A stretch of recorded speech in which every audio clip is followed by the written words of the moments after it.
Hi, I'm Gigi Duban, and on this episode of Alabama Inc., we find out what the deal is with business incubators and why so many entrepreneurs want in.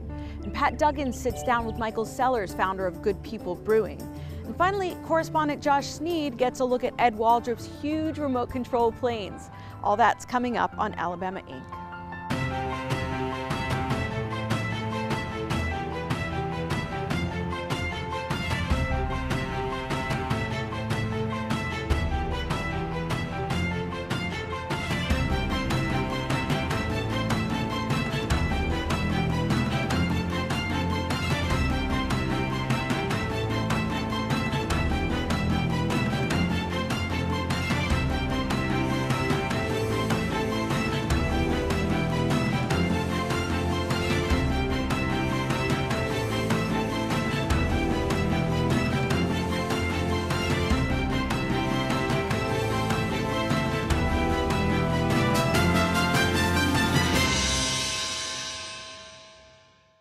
Business incubators are in Austin, they're in New York. Nationwide, we've got about 1,200 of them. Back in 1980, there were 12. Here in Alabama, we've got a couple. But what exactly is a business incubator?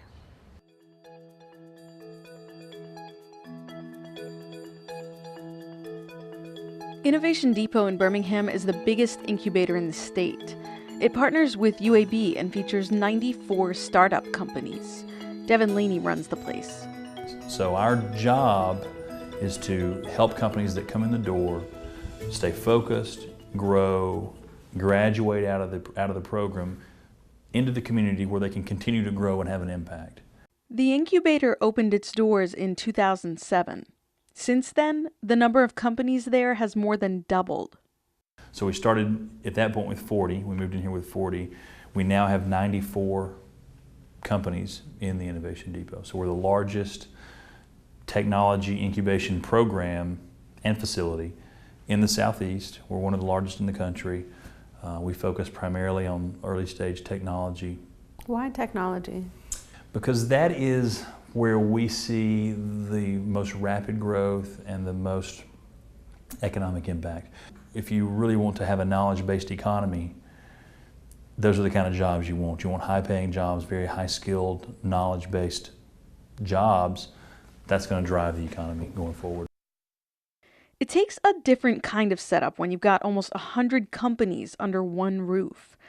And Laney says this building even has a little history behind it. Tell me about the space. Yeah, it's a great space. Originally, this building was a Sears department store. It was the largest Sears, I think, in the Southeast. It's 140,000 square feet. It's a huge building. The biggest Sears in the Southeast? Yeah, it was their department store. I think it was their flagship store. And so the building has a lot of character, and it's a great place. It inspires a lot of interaction among the companies. It inspires a lot of creativity among the companies, and that's what we want. That was the premise behind the design. It's almost like a college dorm. It's not uncommon to see people riding down the halls on skateboards. We have a bike share program. You can just check out a bike and go for a ride over to the baseball stadium or the park. With such a great space, you'd think companies would be busting down the doors to get in. Well, they kind of are. So about how many applications do you get, I guess, any given year? Yeah, I can tell you that. We see, on average, I would say about 120 applicants every year, so about 10 a month. And then we accept into the program anywhere from, I'd say, 10 to 15. That's it? Per year, yeah. A lot of that is that I would say probably half of those 120 are really not ready yet. Innovation Depot is not the place to come on day one of your business. We look at the growth potential of the business. We look at the business model to make sure that it makes sense. And then we look to see, does this have the potential to really create a positive economic impact? Vehicles are essential to the success of your business, and managing your fleet is a huge responsibility. There's a lot to keep up with: fuel receipts, service records, maintenance schedules. One of those tech startups is a company called Fleetio. It's a web-based software company that helps businesses manage their fleet of cars. Tony Somerville started Fleetio in 2011. We make it easy for people to manage vehicles and equipment, specifically for businesses that have a fleet of vehicles, hence the name Fleetio. Got it. So how long has Fleetio been open? I started the company in the summer of 2011, so almost 2 years. Have you been here the entire time? No, I actually started just kind of working out of the house and kind of got it off the ground, and then moved in here last summer. But really, I kind of knew, as soon as I started looking for a space that I wanted to be here, just because I was looking for something more than just an office space. I wanted something that was entrepreneurial friendly, meaning it's flexible lease terms. You don't have to pay for a lot of space in the hopes that you're going to grow into it. But also, there's just, I think, some sort of kind of energy and magic as far as being around other entrepreneurs on a day-to-day basis and kind of running into them in the halls and just getting to know people. I knew that this was kind of the right place for me, so I didn't really look too hard at other places. So low rent, ping pong table, weight room, free bikes, even a connected restaurant. When you're trying to get a business off the ground, Somerville says these are things you can't really put a price on.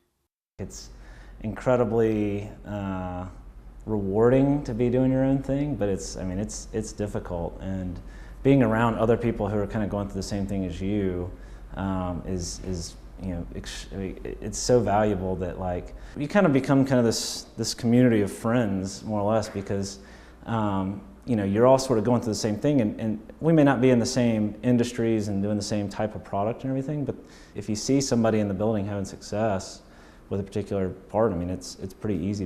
Everybody's pretty open and willing to kind of help each other out. So yeah, that happens fairly often. How does Innovation Depot benefit?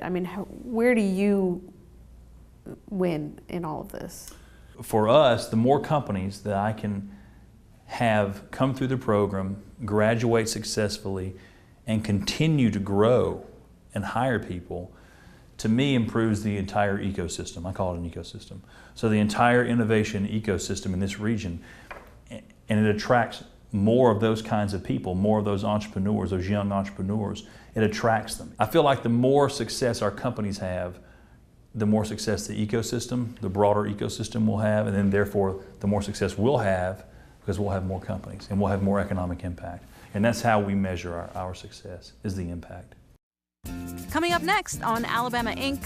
When we started in 2008, we were the only one. We tried to set the bar on the styles of beer and the way that beer is produced.